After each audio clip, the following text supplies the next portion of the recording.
Hey everyone, we're here today talking about this fabulous article about the increase of women in cryptocurrencies around the world and the drastic increase in Europe. So Pam, what do you think this is attributed to? The fact that the highest increase is in Europe and Greece in particular, they highlighted. I have to think that a lot of it's based on the fiat money situation in some of these countries. We've talked a little bit about on-ramping to cryptocurrency usually happens when there's a need. And I wouldn't say that there's necessarily a need in the US yet to get to the point where a bunch of women who aren't already in the space are going to get into it. Well, do you think that the article just focused on women getting in, but that it applied to men as well and just wasn't reported? Oh, you're right. It didn't say that. Yeah, I wonder if they just didn't report it because we know men are getting into it. I don't know. What do you think? Well, it said that China was down year over year because of their censorship. Mm-hmm. And it was like staggering increase year over year of like 43%. And I think that let's talk about women in Greece and Europe in general, right? Mm-hmm. What's going on in Europe that would make women more attuned to this? I mean, okay, so we had Brexit happen this year. Mm-hmm. We had talk, given this pandemic, that potentially the European Union breaks up, and that each country would then abandon the euro and would revert back to their currency, presumably. And some of those currencies might get devalued, depend on how these countries come out of the pandemic. So that could be a reason. Right. And the way that the pandemic has hit, across Europe, and women are with women being the primary caretakers in homes and having to balance now, potentially working from home and taking care of the family and the kids and food shortages. And I think looking for other options amidst all this is something that just happens in the time of crisis.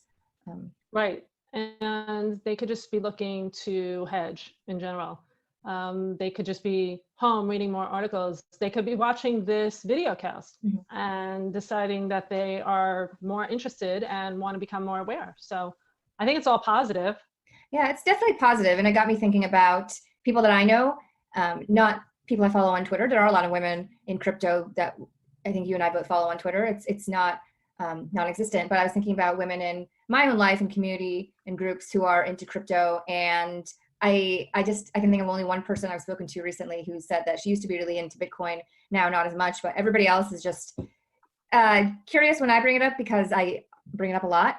But other than that, I can't think of many. What about you?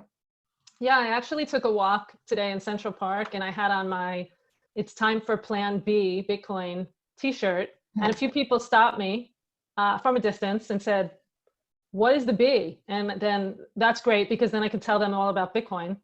Oh, cool. And I think that people are like, okay, can I pay for stuff with Bitcoin?